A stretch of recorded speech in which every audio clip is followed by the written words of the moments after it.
Sports News ug Showbiz News. Love Radio News. Headlines karon atong paminawon sa Love Radio News. Bayong udto kini inyong Love Radio News noon segment. Ing adlaw nga Huwebes, pizza 16 bulan sa Hunyo sa tuig 2025. Ang inyong mga tigbalita Romuel Marquez. And Oriana Alibango. Sa unang balita, tanang PUV nga nasa nasud lakip sa fuel subsidy matod sa DOTR. Giklaro sa pamunuan sa Department of Transportation na ang fuel subsidy nga ilang iapod-apod alang sa tanan ug dili lang alang sa consolidated public utility vehicles. Katuyuan sa mga subsidy nga maminusa ng kabug-at nga giatubang sa mga PUB drivers o operators tungod sa kabahal sa presyo sa petrolyo sa nasod. Matod pa sa ahensya nga dili kinahanglan nga mag-consolidated ang mga driver o operator aron matagaan og fuel subsidy sa gobyerno. Gitumbok usab niini nga kinahanglan inklusibo kini nga programa sa gobyerno tungod kay gibati sa tanang sektor ang epekto sa taas nga presyo sa petrolyo tungod sa tensyon tali sa Israel ug Iran. Ingon man nga una nang gipahibalo sa buhatan nga ang target sa gobyerno kay ang mga operators ug drivers sa public utility vehicles sa nasud. Gipasabot sa DOTR nga nahuman na ang mga guidelines nga ipatuman sa maong programa. Dugang balita, China gilambigit sa nakuha nga 10 bilyones ka pesos nga kantidad sa shabu sa Zambales.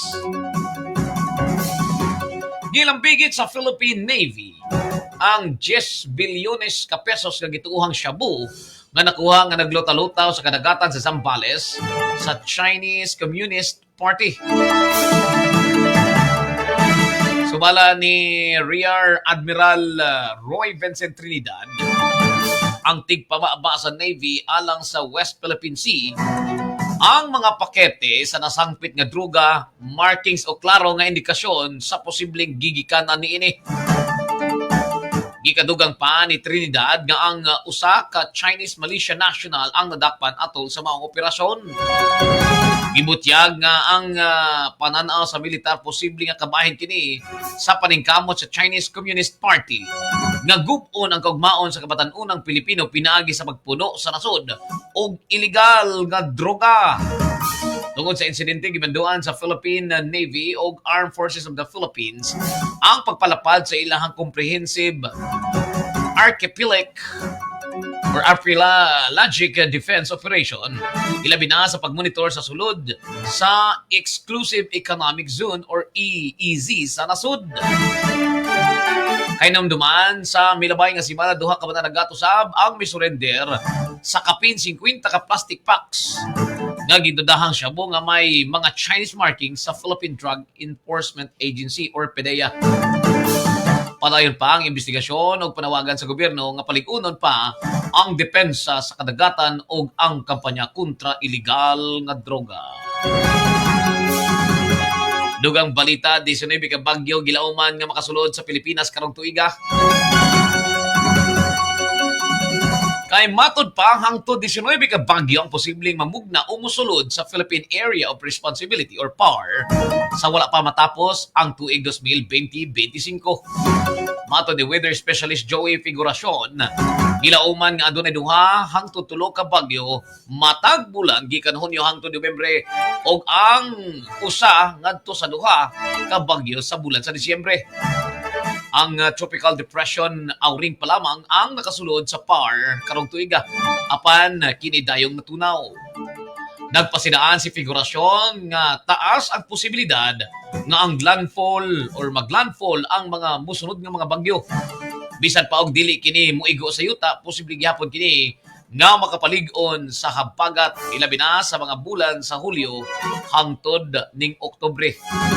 Kasagaran ang mga bagyo sa Hulyo mutagak paingon or mutahak paingon sa Taiwan o Japan o sa taas nga bahin sa amihang Luzon paingon sa China. o motabok sa sentral nga amihang Luzon padulong sa Vietnam.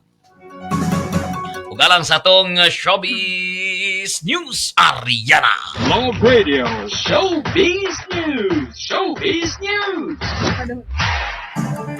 Daniel nominado sa 20th Seoul International Drama Awards. Nominado ang kapamilya aktor na si Daniel Padilla alang sa pansindungog sa Outstanding Asian Star sa 20th Seoul International Drama Awards tungod sa iyang mahinungdanong karakter isip Andres Malvar sa action series nga ABS-CBN nga Incognito.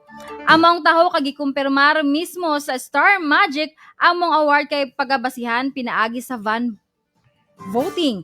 Kini ang ikaduhang higayon nga nahimong nominado si Daniel sa maong kategorya. Ni atong 2023 naapil usab siya sa shortlist tungod sa maayon niya nga pag-arte sa romantic drama nga Too Good to Be True nga nagpalig-on sa iyang dungog isip usa ka iladong aktor sa telebisyon sa Pilipinas.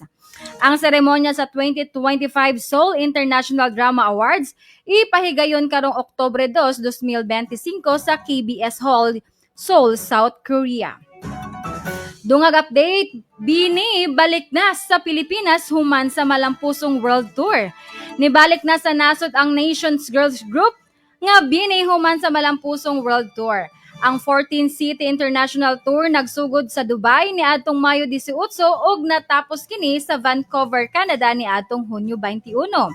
Human sa ilahang world tour, ang Bini adunay fan meet nga gitawag Here With You karong Hunyo 29 sa DS Mall of Asia Arena. Nagpadayag usab ang Bini sa ilang kahinam sa homecoming concert karong weekend. Ug mao kani ato ang showbiz news. Og mo ni atong nahipos yung mga balita din sa Love Radio News. Noon segment ng adlaw nga Huwebes, pizza 26 bulan sa Hunyo sa tuig 2025.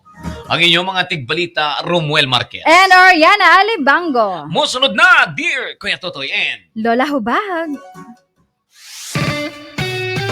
Kailangan pa bang i-memorize yan? Bes!